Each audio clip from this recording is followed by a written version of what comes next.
Welcome back to YouTube. This is the internet. I'm John, and you're watching Road Reality. All right, here we go.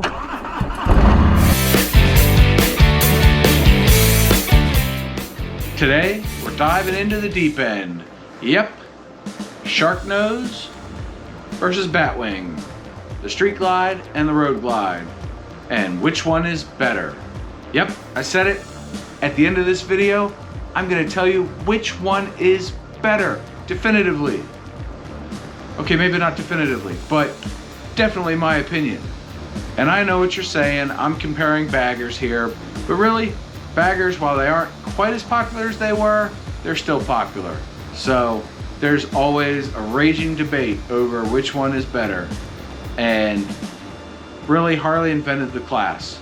Honda has the Gold Wing, Yamaha has something, Kawasaki's got the Vaquero, hint hint, and BMW's got a bike they came out with recently, the K1600B. And I looked at all of them, but really, if you're gonna buy a bagger and you're into that classic bagger style, why would you go anywhere but the Harley dealer? Let's get started. But in the meantime, let me minimize myself. That's better. Anyway, first a little history. The Road Glide and Street Glide share a frame, but the Road Glide, while the name Road Glide appeared in 1998, it actually started in 1979 as a tour glide. The Street Glide, meanwhile, was designed by Willie G as his personal daily ride and came on the market for the 2006 model year. The Road Glide weighs in at 855 pounds wet with a frame-mounted fairing. The Street Glide, 827 pounds with a fork-mounted fairing. What does that mean for you? We'll get there in a minute. But let's start with the looks. The most subjective part. Yes, I get that. But if you walk around the bike, there are more angles of the Street Glide that are better looking than the Road Glide. That's just science, folks. Past the looks, however, yeah, they're both heavy to lift off the side stand, or jiffy stand if you want to be correct. But after lifting it up and making it vertical and starting up that big V-twin, you got to get moving. And that's where things come into focus. The Road Glide, in my back-to-back riding with a Street Glide, actually felt more cumbersome at parking lot speeds than the Street Glide. Go figure, because you're not muscling around the weight of the fairing on the Road Glide, just the handlebars and the front wheel, so it should not have felt cumbersome, but it did. At any speeds faster than you ride in a parking lot, yes, the Road Glide has lighter steering, but that parking lot, it just took me by surprise. I actually found myself duck walking the bike in a U-turn, whereas I can whip the Street Glide around pretty good. I'm not the best, I'm not saying that, but I am decent at it. So yeah, advantage Street Glide there. Also, the extra weight of that fairing acts as a steering dampener. So if you're a little twitchy on the handlebars, that extra weight, it's gonna soften it, and that's nice. So yeah, now you're riding, now you wanna change the radio station, not really keen on the handlebar controls, you wanna tap that touchscreen.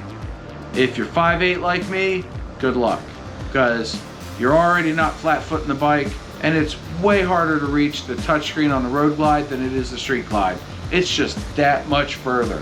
But if you want to store your wallet and keys, the Road Glide has storage cubbies. The Street Glide, you can't even fit like a Note 5 in its little cubby. It's just not going to happen. I've tried. So the storage is better on one, the ergos are better on the other, but now you're moving at highway speed, and where's the big difference? This is where the Road Glide shines. Frame-mounted fairing means all the wind that hits you, either from the front or from the sides, gets soaked up by the bike. Meanwhile, in the Street Glide, you get a good crosswind, you're gonna be feeling that, because it's moving the fairing, which moves your hands on the handlebars. Those are facts. That's just how it is. So, at the end of the day, who's the winner? Street Glide, of course. I mean, come on. I own one. It's on my channel all the time. And I rode them back to back, so I sort of know what I'm talking about here. Yeah, the Street Glide wins on ergos, and it wins on the touchscreen, and it wins on the style, and it loses on maybe a little bit of comfort and storage and a little bit of wind protection. But my style of riding is more back roads than highway, so I just tough it on the highway. And then I added a tour pack and some other stuff.